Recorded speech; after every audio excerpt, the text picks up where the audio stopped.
Hello बच्चों, welcome back to the channel. मैं हूं द क्रिप्टिक सर और बेटा आज की वीडियो में हम बात करेंगे टाइप्स ऑफ फ्लावर के बारे में। ठीक है, तो चलिए शुरू करते हैं। देखो बेटा, जब आप टाइप ऑफ फ्लावर की बात करते हो तो हम अलग अलग क्राइटेरियाज के बेसिस पर डिफरेंट डिफरेंट तरीके के फ्लावर्स को डिफाइन करते हैं। फॉर एग्जांपल कि जो अगर हम बात करें कि पेडिसिल के प्रेजेंस या एब्सेंस के बेसिस पर कितने तरीके के फ्लावर्स होते हैं, ठीक है, तो हमारे पास दो तरीके के फ्लावर मिलते हैं। देखो बेटा, ये जो एक्सेस है इसको तो आप नाम दे रहे हो क्या, पेडंकल। ये क्या है बेटा, पेडंकल। अब इस पेडंकल के ऊपर ये जो फ्लावर है इस वाले प्लांट में, ये जो स्ट्रक्चर है डंडा, इसको आप बोल रहे हो पेडिसिल। ठीक है, अगर आप यहाँ पर ध्यान दोगे फर्स्ट वाले केस में, तो यहाँ पर इस पेडंकल पे ये जो फ्लावर लगा हुआ है ये एक पेडिसिल पे लगा हुआ है, तो इस तरीके के फ्लावर को आप बोलोगे पेडिसिलेट फ्लावर। ठीक है, और पेडिसिलेट फ्लावर में क्या बोल सकते हो, जो पेडिसिल होता है वो प्रेजेंट होता है। यहाँ पर क्या बेटा, पेडिसिल प्रेजेंट है। लेकिन दूसरी कंडीशन देखो तो यहाँ इस वाले फ्लावर में बेटा फ्लावर तो लगा हुआ है लेकिन इसके ऊपर ये किसी पेडिसिल पे नहीं लगा हुआ है, ये डायरेक्टली अटैच्ड है, तो इसको आप बोलोगे यहाँ पेडिसिल क्या है बेटा, एब्सेंट है। और ऐसा फ्लावर जिसमें पेडिसिल एब्सेंट होता है उसको आप क्या बोल देते हो, सेसाइल फ्लावर बोल देते हो। ठीक है, दूसरा क्राइटेरिया होता है बेटा प्रेजेंस और एब्सेंस ऑफ ब्रेक्ट। अब ब्रेक्ट क्या है बेटा, एक रिड्यूस्ड लीफ लाइक स्ट्रक्चर होता है। Brecht is a reduced leaf like structure. क्या होता है, it is a reduced leaf like structure. Leaf like structure होता है, लीफ के जैसा स्ट्रक्चर होता है। ठीक है, अब यहाँ पर देखना, यहाँ पर अगर आप देखोगे बेटा तो आपको दिखेगा कि यहाँ इस चलो मान लो यहाँ पर ये पेडिसलेट फ्लावर था, इसके नीचे एक ब्रैक्ट ऐसा लीफ लाइक स्ट्रक्चर बना दिया। ये सेसाइल फ्लावर था, यहाँ पर भी एक ब्रैक्ट जैसा स्ट्रक्चर बना दिया। ठीक है, देखो सही से बना देते हैं, ये रहा ब्रैक्ट जैसा स्ट्रक्चर। बेटा ये जो ब्रेक्ट होता है, ये जो लीफ जैसा रिड्यूस्ड स्ट्रक्चर होता है, या तो ये पेडिसिल के बेस पर होगा या फिर ये फ्लावर के बेस पर प्रेजेंट होगा। ठीक है, तो यहाँ पर अगर आप लेबलिंग करो तो ये जो है दिस स्ट्रक्चर, ये स्ट्रक्चर क्या है बेटा, दिस इज अ ब्रेक्ट। ये क्या है, ब्रेक्ट है। ये क्या है बेटा, पेडिसिल है। ठीक है, इस वाले फ्लावर में ये क्या बेटा, ब्रेक्ट है। तो आपको दिख रहा है ना कि या तो फ्लावर के बेस पर ब्रेक्ट होता है या फिर पेडिसिल के बेस पर ब्रेक्ट होता है। ठीक है, और ऐसा फ्लावर जिसमें ब्रेक्ट प्रेजेंट होता है उसको आप नाम दे देते हो ब्रेक्टिएट फ्लावर। दूसरा केस जहाँ पर ब्रेक्ट नहीं होता, फॉर एग्जांपल अगर आप यहाँ पर देखो बेटा, इस फ्लावर के पास पेडिसिल है लेकिन ब्रेक्ट नहीं है, इस फ्लावर के पास पेडिसिल भी नहीं है, ब्रेक्ट भी नहीं है, तो ये जो फ्लावर्स होते हैं जिसके पास ब्रेक्ट नहीं होता इनको आप बोल देते हो ई ब्रेक्टिएट फ्लावर्स। ठीक है, तो ब्रेक्टिएट और ई ब्रेक्टिएट फ्लावर्स में सिर्फ इतना सा डिफरेंस है कि ब्रेक्टिएट फ्लावर में ब्रेक्ट होता है, ई ब्रेक्टिएट फ्लावर में ब्रेक्ट नहीं होता। तो यहाँ पर आप क्या डिफरेंस लिख सकते हो कि यहाँ पर ब्रेक्टिएट में ब्रेक्ट प्रेजेंट है और ई ब्रेक्टिएट में ब्रेक्ट एब्सेंट है, नहीं है। ठीक है, आगे बढ़ते हैं। आगे बेटा हम टाइप ऑफ फ्लावर की बात करते हैं सेक्सुअलिटी के बेसिस पर। ठीक है, फॉर एग्जांपल हमारे पास तीन तरीके के फ्लावर्स होते हैं इस बेसिस पर। यूनिसेक्सुअल जिसमें या तो मेल सेक्स ऑर्गन हो या फीमेल, दूसरा बाइसेक्सुअल जिसमें मेल और फीमेल दोनों सेक्स ऑर्गन्स हैं, तीसरा होता है न्यूट्रल जिसमें सिर्फ कोई सा भी सेक्स ऑर्गन प्रेजेंट नहीं है। ठीक है, फॉर एग्जाम्पल अगर आप इस वाले केस में देखो, पहला वाला जो केस है, यहाँ पर सिर्फ आपको क्या दिख रहा है बेटा, यहाँ पे जो ये वाला स्ट्रक्चर दिख रहा है और इसको ये मेल रिप्रोडक्टिव पार्ट है और मेल रिप्रोडक्टिव पार्ट और सेमन बोलते हो, तो ये कैसा फ्लावर हो गया बेटा, स्टैमिनेट। कैसा फ्लावर है, स्टैमिनेट फ्लावर है। ठीक है, अगर आप यहाँ देखो तो बेटा यहाँ पे सिर्फ आपको गाइनोस्ट्रियम वाला पार्ट दिख रहा है, फीमेल पार्ट दिख रहा है, तो इसको आप क्या बोलोगे, पिस्टिलेट फ्लावर है। ठीक है, तो जो यूनिसेक्सुअल फ्लावर होंगे या तो वो स्टैमिनेट होंगे या फिर पिस्टिलेट होंगे। लेकिन जब हम बाइसेक्सुअल फ्लावर की बात कर रहे हैं तो बेटा एक ही फ्लावर में दोनों पार्ट देखने को मिलेंगे, ये मेल पार्ट है और ये फीमेल पार्ट है, दोनों एक ही फ्लावर में देखने को मिले, इसलिए इसको बाइसेक्सुअल बोल देते हो। और न्यूट्रल में तो दोनों में से कुछ है ही नहीं, तो उसको आप क्या बोल दोगे बेटा, न्यूट्रल फ्लावर बोल दोगे। तो सेक्सुअलिटी के बेसिस पर तो आपको सिर्फ इतना ही देखना है, टर्म से याद रखनी है। ठीक है, अब इन सेक्सुअलिटी के बाद type of flower based on the symmetry. Symmetry कैसी है, काटने पर इक्वली डिवाइड करता है, कितने प्लेन्स पे काटने में डिवाइड करेगा, एटसेट्रा एटसेट्रा। फॉर एग्जाम्पल हमारे पास इसके बेसिस पर तीन तरीके के फ्लावर होते हैं, actinomorphic, zygomorphic and asymmetric flowers.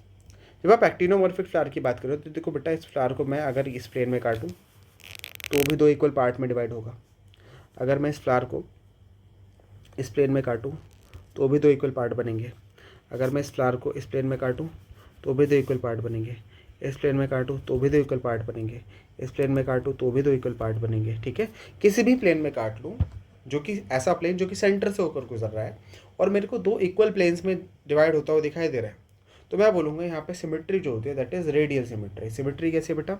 Radial symmetry. Symmetry कैसी है? Radial symmetry. मतलब किसी भी प्लेन पे काटने पर फ्लावर दो इक्वल पार्ट्स में डिवाइड हो जा रहा है, तो ऐसी सिमेट्री को रेडियल सिमेट्री बोलते हो। और रेडियल सिमेट्री शो करने वाले प्लांट्स को आप एक्टिनोमॉर्फिक प्लांट्स बोलते हो, एक्टिनोमॉर्फिक फ्लावर्स बोलते हो। कहाँ दिखेगा बेटा? मस्टर्ड, धतूरा एंड चिली, यहाँ देखने को मिल जाएगा। ठीक है। दूसरी तरफ जाइगोमॉर्फिक फ्लावर, देखो बेटा इस फ्लावर को अगर मैं इस प्लेन में काटूँ तो आराम से दो इक्वल पार्ट्स में डिवाइड हो जाएगा। इसके अलावा मैं किसी और दूसरे प्लेन में काटूंगा, दो इक्वल पार्ट्स में डिवाइड नहीं होगा। और अगर ऐसा कंडीशन हो तो इसको आप बोलते हो बेटा बाइलेटरल सिमेट्री। क्या है वो सिमेट्री?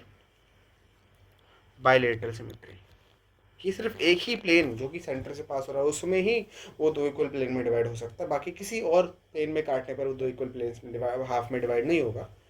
तो इस तरीके की सिमेट्री को बाइलेटरल बोलते हो। और बाइलेटरल सिमेट्री शो करने वाले फ्लावर्स को आप जाइगोमॉर्फिक फ्लावर बोल देते हो। ठीक है। यहाँ कहाँ दिखेगा बेटा? पी, बीन, कैशिया और गुलमोहर, यहाँ जगह इन जगहों पर दिख सकता है। ठीक है। तीसरे फ्लावर्स ऐसे होते हैं जिसको आप किसी भी प्लेन में काट लो वो डिवाइड होंगे ही नहीं दो इक्वल पार्ट्स में। ऐसे फ्लावर्स को बेटा बोला जाता है एसिमेट्रिक। और एसिमेट्रिक फ्लावर्स कोई भी सिमेट्री शो नहीं करते हैं। कहाँ एग्जाम्पल कहाँ जाएगा बेटा? आपके पास यहाँ पर करना। ठीक है। तो दोबारा से रिपीट कर देता हूँ बेटा, हमें सिमेट्री के बेसिस पर तीन तरीके के flowers, actinomorphic, zygomorphic, asymmetric. Actinomorphic flowers radial symmetry show करते हैं, मतलब कि ये फ्लावर्स किसी भी रेडियल प्लेन में काटने पर दो इक्वल पार्ट में डिवाइड हो जाएंगे। दूसरा होता है बेटा बायलैटरल सिमेट्री। बायलैटरल सिमेट्री कुछ फ्लावर्स ऐसे होते हैं जो सिर्फ एक ही प्लेन में काटोगे तभी दो इक्वल पार्ट में डिवाइड होंगे, और ऐसी सिमेट्री को बायलैटरल सिमेट्री कहते हो। और बायलैटरल सिमेट्री शो करने वाले प्लांट्स को जाइगोमॉर्फिक कहते हो। और तीसरा कंडीशन ये आता है कि आप किसी भी प्लेन में काट दो डिवाइड करेगा ही नहीं दो इक्वल पार्ट में, तो उसको आप एसिमेट्रिक फ्लावर बोल सकते हो, जैसे कि कन्ना में होता है। ठीक है। इसके बाद हम बात करते हैं बेटा बेस्ड ऑन मिरोसिटी। मिरोसिटी का मतलब होता है the number of units in a world. उस वर्ल्ड में कितने यूनिट्स हैं, मतलब कि कैलिक्स में कितने सेपल्स हैं, कोरोला में कितने पेटल्स हैं, एंड्रोशियम में कितने स्टेमन्स हैं। ठीक है। तो एक वर्ल्ड में कितने यूनिट्स हैं उस बेसिस पर हम बोलते हैं मिरोसिटी के बेसिस पर। यहाँ पे हम तीन तरीके के फ्लावर्स पढ़ते हैं, ट्राइमेरस, टेट्रामेरस एंड पेंटामेरस। ठीक है। ट्राइमेरस में देखो बेटा ये जो ग्रीन वाला पार्ट है दैट इज कैलिक्स। यहाँ पे सेपल्स कितने हैं? 1 2 3, तीन सेपल्स, तीन petals, 1 2 3 4 5 6, 6 androecium, 6 stamens.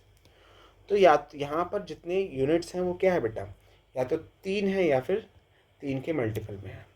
It is इधर 3 और इन द मल्टीपल ऑफ 3। अगर तीन या तीन के मल्टीपल में हो, क्या बोल रहे हो? यूनिट 3 या फिर 3 के मल्टीपल में हो, तो ऐसे फ्लावर को आप ट्राइमेरस बोल देते हो। उसी तरीके से अगर यूनिट्स बेटा 4 या 4 के मल्टीपल में प्रेजेंट है, कैसी? या तो 4 है या फिर 4 के मल्टीपल में प्रेजेंट है, तो इसको आप टेट्रामेरस बोलते हो। लेकिन अगर ऐसा है कि 5 या फिर 5 के मल्टीपल में प्रेजेंट है, तो इसको आप क्या बोल देते हो? पेंटामेरस फ्लावर बोल देते हो। ठीक है। ये चीज़ ध्यान रखना। इसके बाद अगला जो हमारे पास आता है type of flower, it is based on position of ovary. ये सिमेट्री नहीं है, क्या होगा बेटा यहाँ पर? It is based on position of ovary. It is based on position of ovary की, ओवरी किधर लोकेटेड है उसके बेसिस पर है। ठीक है। अब यहाँ पर अगर तीन तरीके के फ्लावर्स हैं हमारे पास, हाइपोगैनस, पेरीगैनस एंड एपिगैनस। अगर हमें सबसे पहले हाइपोगैनस फ्लावर की बात करें तो बेटा देखो ओवरी सबसे ऊपर प्रेजेंट है और बाकी जितने भी फ्लोरल पार्ट्स हैं वो ओवरी के नीचे से आ रहे हैं। ठीक है। तो यहाँ पे ओवरी कैसी है बेटा? ओवरी सुपीरियर है, ओवरी सबसे ऊपर है और बाकी फ्लोरल पार्ट्स ओवरी के नीचे से दिख रहे हैं। और ये कहाँ देखने को मिलेगा बेटा? Mustard, China rose and brinjal जैसे प्लांट्स में देखने को मिल जाएगा। ठीक है। दूसरा केस पेरीगैनस का। पेरीगैनस में देखो बेटा आधी ओवरी ऊपर, आधी ओवरी नीचे। तो यहाँ पे ओवरी कैसी है बेटा? हाफ सुपीरियर और हाफ कैसी है बेटा? इन्फीरियर। आधी ओवरी ऊपर है और आधी ओवरी नीचे है, तो half superior and half inferior ovary present है। ठीक है। और यहाँ पर जितने भी फ्लोरल पार्ट्स होते हैं वो रिम ऑफ द थैलेमस से निकलते हैं। ये रिम है थैलेमस का, ये भी रिम है थैलेमस का, यहीं से बाकी के फ्लोरल ऑर्गन्स निकल रहे हैं, फ्लोरल पार्ट्स निकल रहे हैं। कहाँ देखने को मिलता है बेटा? ये प्लम, रोज़ और पियर जैसे प्लांट्स में देखने को मिल जाएगा। ठीक है। तीसरा होता है आपके पास एपिगाइनस फ्लावर। एपिगाइनस फ्लावर में क्या क्या आ जाता है बेटा? एपिगाइनस फ्लावर आप बोलोगे कि यहाँ पर देखो बेटा, थैलेमस जो है वो अपने आप को एक्सटेंड कर दिया, ऊपर तक ले गया। ये थैलेमस यहाँ तक था, थैलेमस ने अपने आप को ऊपर तक ले गया है, ये रहा थैलेमस, ठीक है। दोनों तरफ से थैलेमस अपने आप को ऊपर तक ले गया है, ठीक है, ऊपर की तरफ ग्रो करा और अपने अंदर किसको एनक्लोज कर लिया बेटा? ओवरी। ये जो पार्ट है दिस इज ओवरी, ओवरी को अपने अंदर संभाल लिया। और फिर इसी के ऊपर से बाकी सारे फ्लोरल ऑर्गन्स निकलने हैं। तो ओवरी कहाँ हो गए बेटा? नीचे हो गई है, ठीक है। ओवरी कहाँ गई है? नीचे आ गई है। तो यहाँ पे ओवरी कैसी होती है? एपिगाइनस में, एपिगाइनस में ओवरी कैसी होती है बेटा? इन्फीरियर होती है, ओवरीज इन्फीरियर। और यहाँ पर आपको दो एग्जांपल्स देखने को मिल जाएंगे, ग्वावा हो गया, कुक्यूम्बर हो गया, ठीक है। तो हाइपोगैनस में याद रखना बेटा, ओवरी सबसे ऊपर होती है, सबसे ऊपर प्रेजेंट होती है, ओवरी सुपीरियर, बाकी सारे पार्ट नीचे होते हैं। पेरिगैनस में ओवरी आधी ऊपर होती है, आधी नीचे होती है, और जितने भी फ्लोरल ऑर्गन्स होते हैं वो सारे के सारे रिम ऑफ द थैलेमस से निकल रहे होते हैं। और एपिगैनस में ओवरी नीचे होती है और इस ओवरी को पूरा इनक्लोज करके रखता है थैलेमस, जो कि नीचे से ऊपर की तरफ ग्रो करके गया है। और जितने भी फ्लोरल पार्ट्स होते हैं, अपेंडेजेस होते हैं बच्चों, वो सारे ओवरी के ऊपर से निकलते हैं, ठीक है। तो बेटा इस वाले लेक्चर में सिर्फ इतना ही। आई होप आपको ये लेक्चर पसंद आया होगा, समझ में आया होगा। अगर आपको ये लेक्चर पसंद आया है, समझ में आया है, तो प्लीज़ इस वीडियो को लाइक करना, चैनल को सब्सक्राइब करना और अपने दोस्तों के साथ इस वीडियो को शेयर भी ज़रूर करना, ठीक है। अब हम आपसे मिलेंगे बेटा अपनी नेक्स्ट वीडियो में। तब तक के लिए आप हंसते रहिए, मुस्कुराते रहिए, पढ़ते रहिए। Thank you and bye bye.